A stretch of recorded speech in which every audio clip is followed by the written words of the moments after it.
Hello बच्चों, कैसे हाल चाल है बेटा। पढ़ाई वढ़ाई सब बढ़िया मस्त चल रही है बेटा। तो बच्चों हम लोग आ गए हैं सेंटर ऑफ ग्रेविटी के अगले वीडियो में।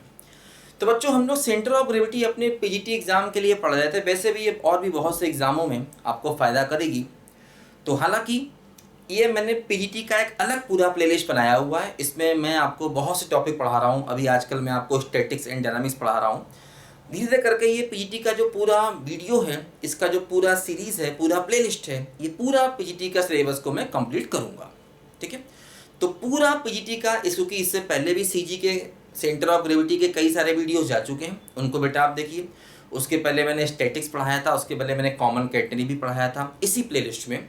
तो बस अगर आपको सारे वीडियोस चाहिए तो लिख दीजिए complete PGT maths by HD mathematics, आपको सारे वीडियोस एक साथ मिल जाएंगे। इसके अलावा बेटा मैं अलग अलग वीडियो भी अपलोड कर रहा हूँ, जैसे ग्रुप थ्योरी है, लीनियर अलजेब्रा है, लीनियर ट्रांसफॉर्मेशन है, बेसिस एंड डायमेंशन है, रियल एनालिसिस है, कॉम्प्लेक्स एनालिसिस, सबके अलग अलग वीडियो हैं। जो भी वीडियो चाहिए बस लिखना सीखिए। क्या लिखेंगे? जैसे मान लो आपको ग्रुप थ्योरी चाहिए तो लिख दीजिए group theory by HD mathematics, निकल के आ जाएगा। ठीक है ना। 11-12 का भी पूरा सिलेबस मैंने अलग से अपलोड किया होगा। हालांकि इस प्लेलिस्ट में भी मैं पूरा सारा सिलेबस अपलोड करूंगा। जैसे जैसे प्लेलिस्ट आगे बढ़ रहा है आपको पूरा सिलेबस इसमें अलग से भी मिलेगा, और वो डिटेल्ड मैंने वहाँ पर अपलोड किया हुआ है पहले भी। ठीक है। तो क्योंकि 11-12 का सिलेबस ही बेटा हर कंपटीशन में आपको चाहिए, है ना। टीजीटी और पीजीटी में 11-12 और ग्रेजुएशन की चीज़ें काफ़ी हद तक सेम है।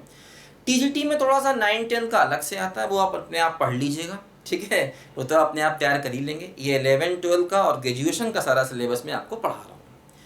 तो बच्चों चलिए हम लोग सीजी में हम लोगों ने देखा था पिछले वीडियो में कि आर्क अगर है तो आर्क का हम सीजी कैसे निकालते हैं। तो उसी सिलसिले को हम आगे बढ़ाते हैं और आर्क का एक और अच्छा क्वेश्चन आज हम लोग यहाँ पर सॉल्व करेंगे। हालांकि पीजीटी एक ऑब्जेक्टिव एग्जाम है, इसमें लंबे लंबे क्वेश्चन नहीं आते हैं, फिर भी थोड़े से क्वेश्चन की प्रैक्टिस हमें करना जरूरी है, क्योंकि और भी कई जगह ये हमारे टॉपिक काम आ सकता है। ठीक है। तो यहाँ पर हमसे स्टैंडर्ड रिजल्ट पूछा जाएगा और आने को तो कोई भी सवाल आ सकता है। देखो मैं आपको एक अच्छा क्वेश्चन और कराता हूं कि मान लीजिए हमारे पास एक सर्कल है, मान लीजिए हमारे पास एक सर्कुलर आर्क है। मान लो ये मेरे पास एक सर्कल है और इस सर्कल का फर्स्ट क्वाड्रेंट लिया। देखो ये सर्कल होता है X square plus Y square बराबर ए स्क्वायर, ये पूरा सर्कल हो गया। इसका सेंटर 0 0 है और रेडियस ए है। तो अगर मैं इस सर्कल का ये वाला पार्ट ले लूं जो फर्स्ट क्वाड्रेंट में है, तो इसका मुझे मान लीजिए सीजी यहां पर चाहिए, है ना। ये वाला कोऑर्डिनेट क्या होगा a,0 और ये क्या हो जाएगा 0,a, क्योंकि ये हमारा ओरिजिन है भाई। ये रेडियस a होती है, ये भी रेडियस a होती है। तो सर्कल मैंने लिया, उस सर्कल का वो पार्ट लिया जो कि फर्स्ट क्वाड्रेंट में आ रहा है, और इसका मुझे यहाँ पर अब देखो CG चाहिए। तो देखो चूंकि ये एक आर्क है, मैंने क्या बताया था, आर्क में एक PQ छोटा सा एलिमेंट मान लेते हैं। छोटा सा एलिमेंट आर्क पर कहीं भी मान लेते हैं। जिस आर्क का CG चाहिए उस पर हम छोटा सा एलिमेंट PQ मान लेते हैं। PQ जो हमारा एलिमेंट है इसकी लेंथ हम DS मान लेते हैं। DS क्या हो गई, इस आर्क की लेंथ। और PQ जो हमारा एलिमेंट है इसका जो CG है ना, CG उसको हम मान लेते हैं x, y। ये हमारा PQ का CG है, छोटे एलिमेंट का CG। तो मैंने क्या बताया था, इस पूरे आर्क का जो CG निकलता है x बार, ये होता है integral x ds upon integral ds, और जो y बार होता है ये होता है integral y ds upon integral ds। ये फार्मूला कैसे आया, ये बेटा मैंने पिछले वीडियो में आपको अच्छे से समझाया था कि x बार की वैल्यू हमेशा हम ये लिख सकते हैं integral x ds upon integral ds, और y बार की वैल्यू लिख सकते हैं integral y ds upon ds। ठीक है। x, y क्या है, x, y इस स्मॉल एलिमेंट का सेंटर ऑफ ग्रेविटी है ना, और ds क्या है, इस स्मॉल एलिमेंट की लेंथ।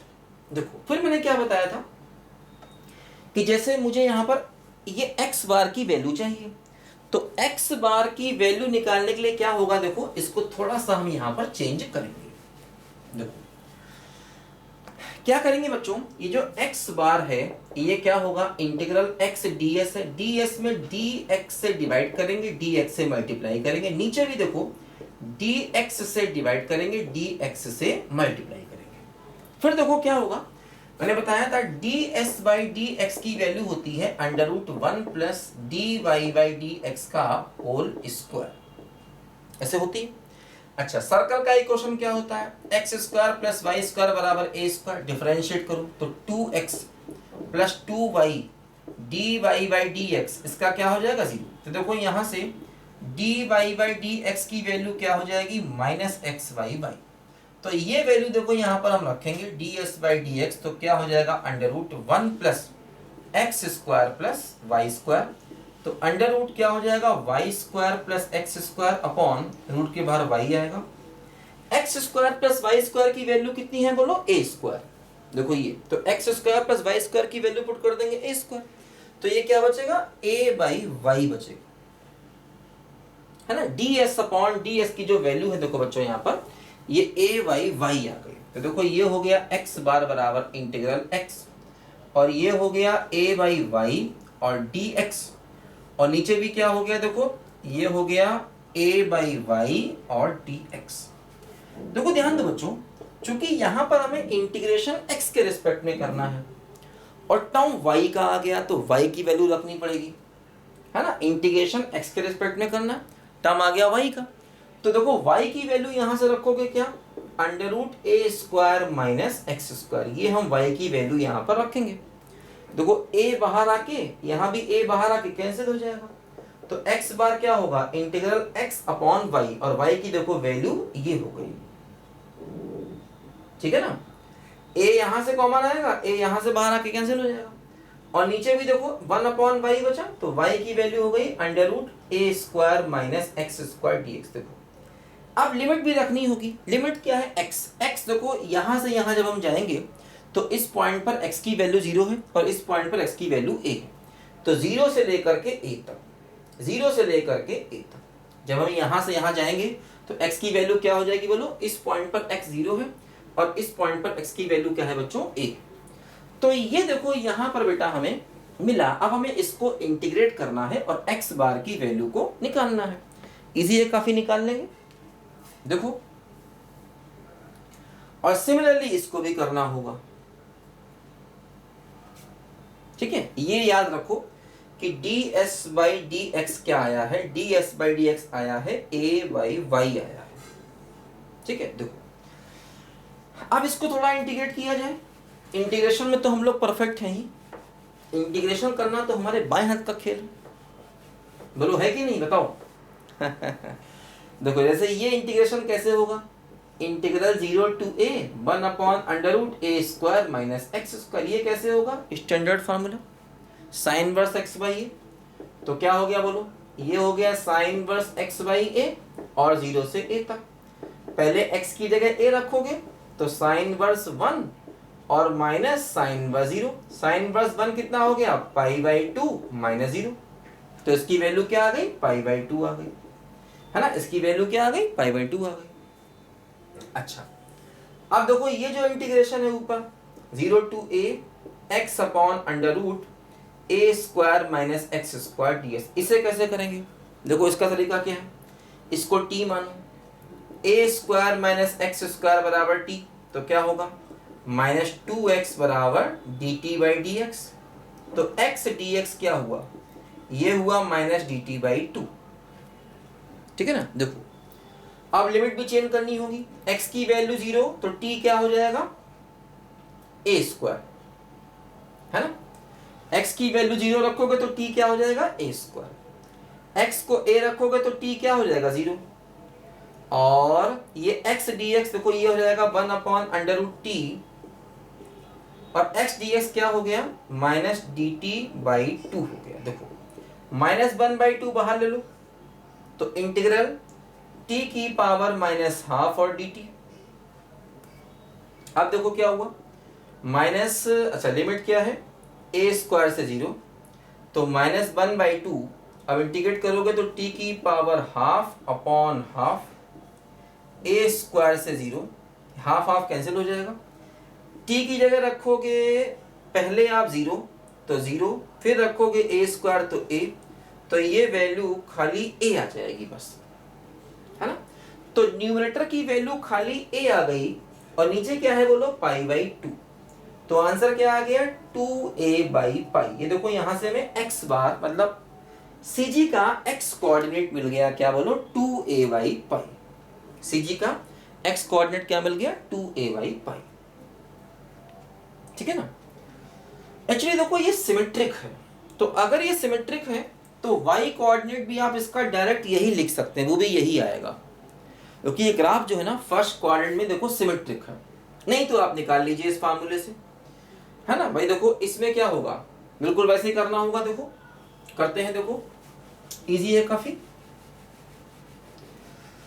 मेरे नैना सावन भादो फिर भी मेरा मन प्यासा।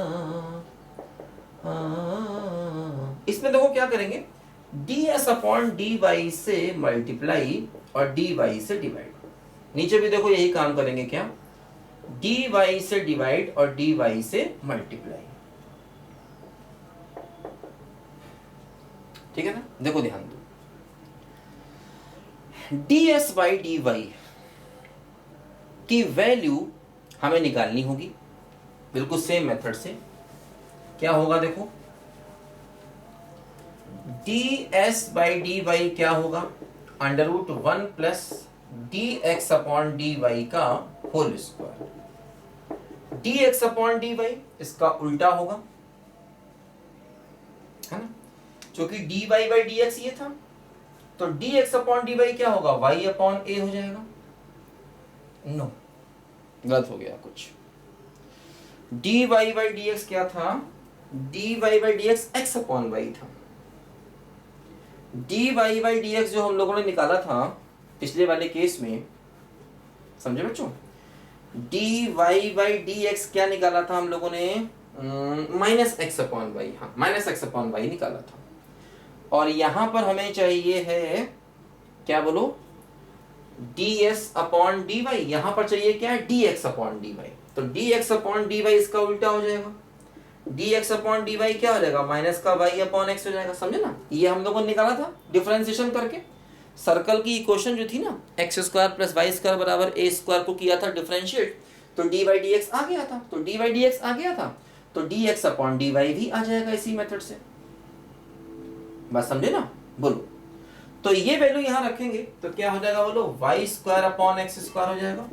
तो under root X square plus Y square by X हो जाएगा, और इसकी वैल्यू ए स्क्वायर है तो देखो ये a बाई एक्स हो जाएगा। ठीक है ना। तो ये यहां पर बच्चों हम लोग वैल्यू को रख देंगे। देखो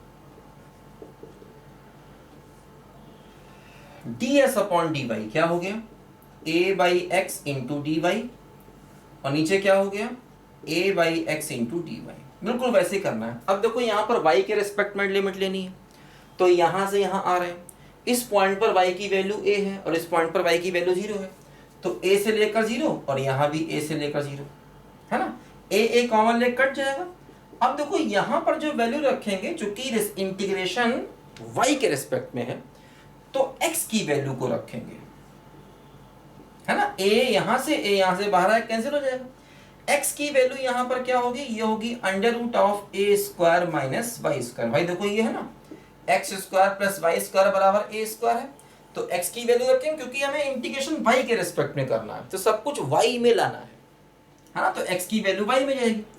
यहां पर भी देखो हम x की वैल्यू रखेंगे तो y के टर्म में रखेंगे, तो क्या होगा, 1 upon under root a square minus Y square. और बिल्कुल देखो वही आ गया सेम। भाई वहां पर सब कुछ x में था, यहाँ सब कुछ y में, तो इसलिए आंसर भी सेम आएगा, और इसका भी आंसर 2a बाई पाई आ जाएगा, है ना। बिल्कुल वही सेम इंटीग्रेशन आ गया देखो बिल्कुल। तो इसको हम लोग कर लेंगे, तो इसका जो पूरे आर्क का जो सेंटर ऑफ ग्रेविटी था वो क्या आ गया, 2a upon pi comma 2a by pi. पूरे आर्क का सीजी देखो ये आ गया। अब देखो जैसे इसी सवाल को करने का देखो मैं तुमको एक शॉर्टकट तरीका बताता हूँ। जैसे एग्जाम में, अब जैसे मान लीजिए ऑब्जेक्टिव में वो सवाल पूछ दे तो टाइम तो लग ही जाएगा। अब इतने स्टैंडर्ड रिजल्ट भी हमें याद नहीं है। देखो इसका मैं तुम्हें शॉर्टकट तरीका देखो बताता हूँ, लिखो जरा पहले इसको ध्यान से। ये तो हम लोगों ने इंटीग्रेशन से किया, हालांकि शॉर्टकट हर सवाल का नहीं निकलेगा। ऐसा नहीं है कि हर सीजी का शॉर्टकट आप निकाल लें, वो बाई चांस यहाँ पर एक स्टैंडर्ड फार्मूला हमको याद है, इसलिए एक इसका शॉर्टकट हम निकाल सकते हैं। कैसे, देखो बताते हैं।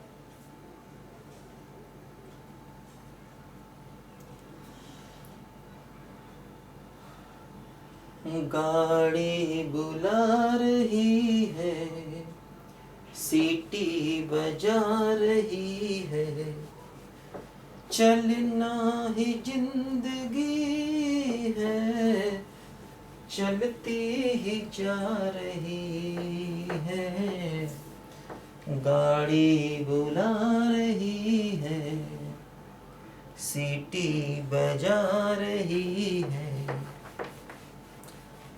देखो बोरेल बच्चों का खेल, सीखो सबक जवानों। देखो बच्चों, ये मैंने फार्मूला बताया था। मान लो ये अपने पास कोई आर्क है और ये ओरिजिन है, तो इस आर्क का जो सीजी था, है ना, मान लीजिए ऐसे करके ये था, ये आर्क था, तो इसका जो सीजी था अपना ओजी, ओजी कितना था, ये था ए साइन अल्फा बाई अल्फा, और ये पूरा एंगल 2 अल्फा था, जिसमें ये भी अल्फा था और ये भी अल्फा था। ये मैंने फार्मूला आपको बताया था। देखो बिल्कुल वैसे इसको कंपेयर करो, ये जो आर्क है और ये पॉइंट ओ है, तो मान लीजिए यहाँ कहीं ये लाइन होगी और इस लाइन पर इसका कहीं सीजी होगा, है ना। ये लाइन क्या है, दोनों को बाइसेक्ट करने वाली लाइन। ये लाइन क्या है, दोनों पॉइंट के बीच से पास होने वाली लाइन, ठीक है ना।